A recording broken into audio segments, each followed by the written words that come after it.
Hey, what's going on, everyone? This is Maze, and we are going to be watching a 1 versus 1 today. Now, this is not quite a first-person cast, and it's not quite a professional match either. What this is going to be today is it's going to be a 1v1 between TickTok and the Red Zerg player here. His name is SF Big Larry. Big Larry. So, the reason that I wanted to show this game is because these players are both about mid-level diamonds, so they're pretty good and they do a lot of things right. It also makes for an entertaining match. But what's nice about this is that you can see where they make some mistakes that you can clearly see that they're not professional players. So what I'm going to try to do is go through the match and kind of hit on some key points where I think they could have done something better. I even do that in professional matches, but some of the mistakes that these players make are a little bit more obvious. So I think it's a little bit more relatable to people who watch casted games if it's something at this level instead of professional level. Professional level is more for excitement. This is kind of like excitement slash learning. So that's kind of what this video is going to be. So one thing I did want to mention is that this is a very difficult map for Zerg for one reason.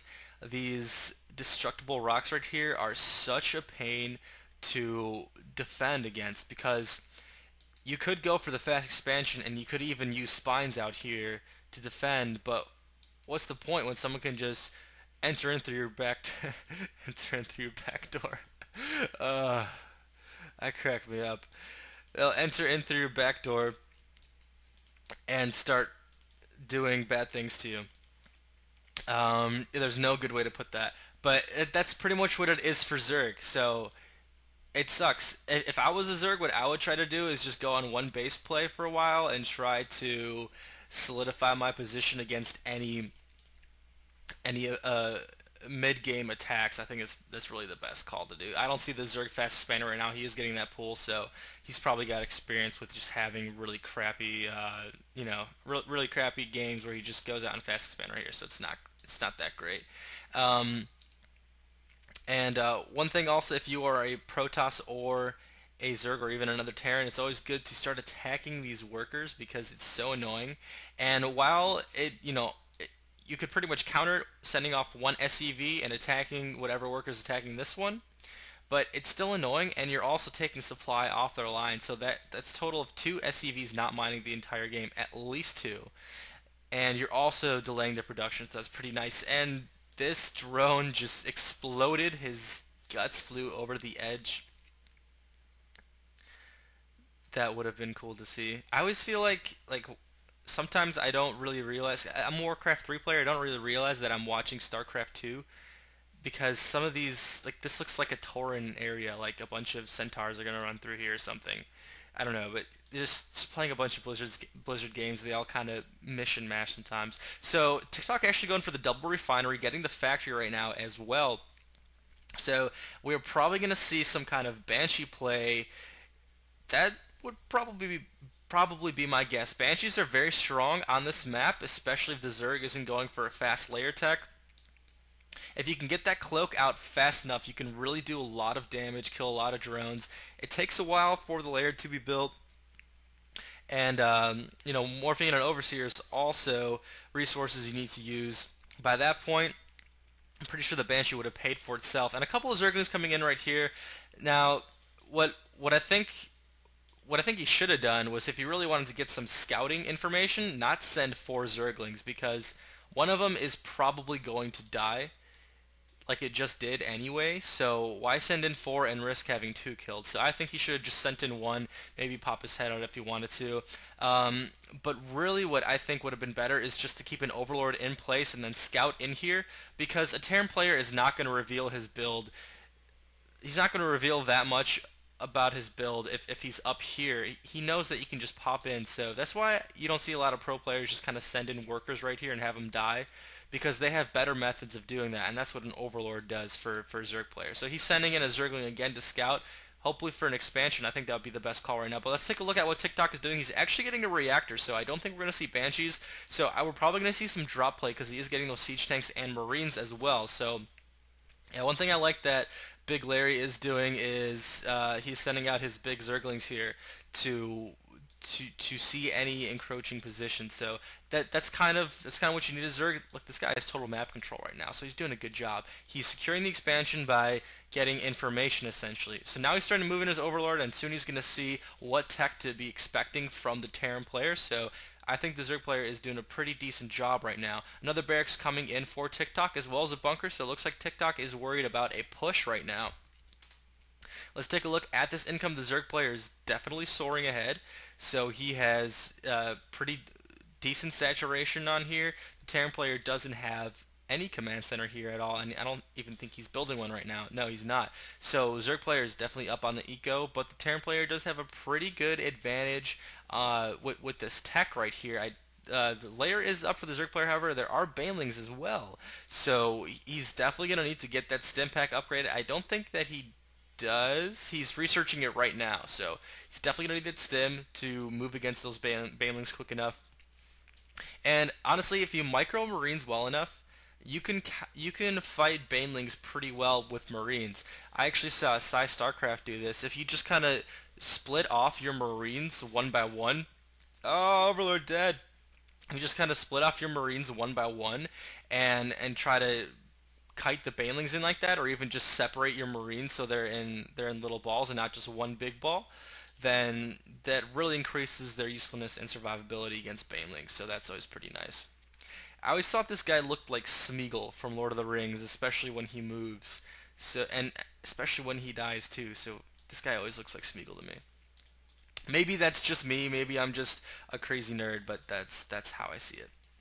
So Aspire is coming up for Big Larry, and it's going to be interesting to see what TickTok is going to do against Aspire. It definitely means mutas because he's pretty much just been going lings the whole time.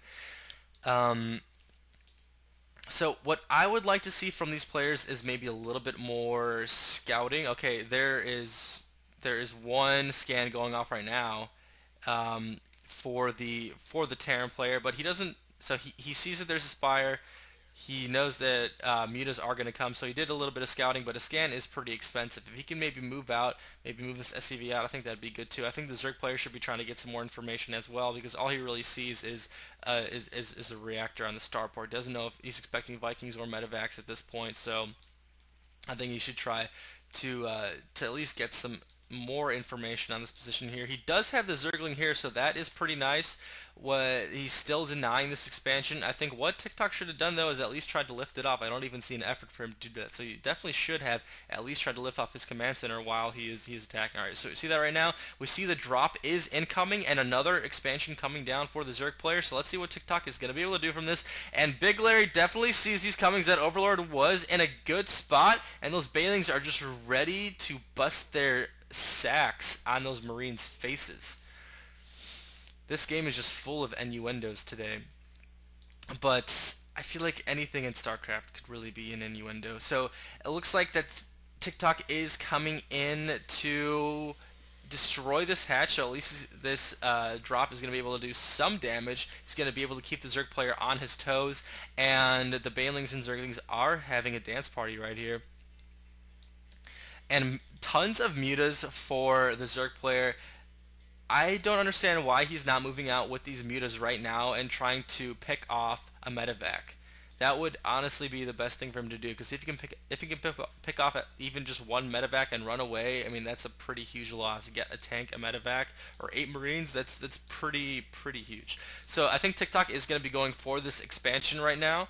The Zerg player doesn't see his movements. The Mutalisks are moving out at this point, and they are definitely scouting for those medevacs. They are not going for a harass, but I think he moved out just a little bit too soon. He should have reacted faster to those medevacs. He definitely had enough mutas to do that. I think those mutas now are going across this position here to harass the expansion. TickTok does have that planetary fortress. I think it's a good move at this point of the game, because the Zerg player does out-eco him, so he is worried about tons of Zerglings just attacking his expansion. And there is the stim, but is that going to be enough? Banelings are coming in right now. Are those Marines going to be able to live? And I think so. TickTok is doing a really great job. And the Zerg player didn't do a very good job with his Banelings. He just kind of exploded them on the siege tanks. And you see right here that they are still in pretty good health. So TickTok is going to be able to move on this expansion. He might even be able to take it out. He does have Stim Marines with a bunch of medevacs, so his composition right now is pretty good. I would like to see those mutas to attack those tanks and not the Marines, because those tanks are pretty weak, and that's definitely what's keeping TickTok in this position right now. That static tank defense offense is just obliterating. Look at all those drones. Run, drones, run up the hill. Lots of drones dead. So TickTok is definitely up on this game right now. He could be sniping out this hatchery. He's going right for the Spire. I don't think that's his greatest threat, but Spire, not bad to take out. I think he's going to comfortably get this base anyway. So more Marines, more tanks coming out, and really what's in production right now for these players is just pretty much more of the same. So a lot of Zerglings, a lot of Banelings. One thing you actually can do as a Zerg player is if you upgrade transportation, you can actually drop Banelings onto tanks and Marines, and it works really, really, really well. Send in some naked Overlords, and then send in some Overlords with Banelings, and it's a great maneuver to take out like half their army. I've seen some Zerg players do that. It's pretty hard to pull off, but very effective strategy. So just a cluster of drones here. The Red Zerg should be trying to expand as much as possible. Looking at the resources, both players are pretty equal on the resources. TickTok is even up on army size, so he's definitely in a comfortable position here. He's definitely ahead of the game. Even making another command center right now. I think he could back off and take out this high yield if he wanted to. A lot of Zerglings right now. I think TickTok might benefit a little bit from Hellions here. He already has a tech lab. He could get an Infernal Pre-Igniter. He has the economy to support two factories right now, so I think I would like to see some Hellions from TickTok. And this oversaturation of missile turrets is unnecessary. What he needs to do is have it in a triangle formation, one here and one here right on the edge, so that in case the mutas are able to get a snipe on this missile turret, he still is protected over here, and he probably is going to be able to pick up a straggling muta here. Also, I would like to see one, maybe in here. Sometimes it's worth it to put a missile turret in your supply line.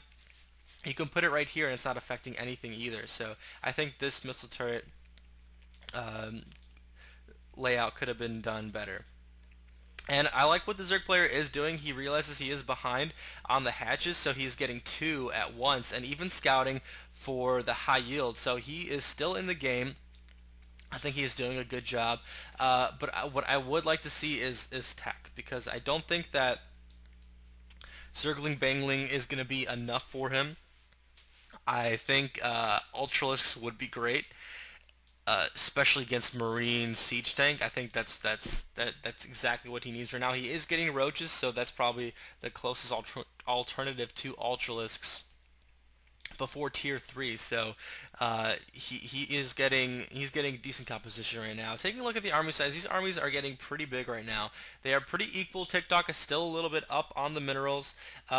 There is one defensive upgrade for the Zerg player and no upgrades for the Terran player. And none on the way either.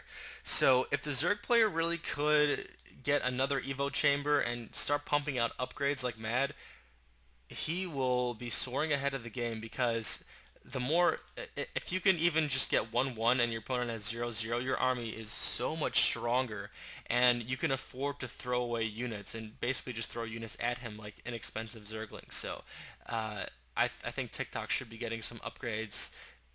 That's always what I try to do in 1s, 2s, or 3s. I think that's really crucial.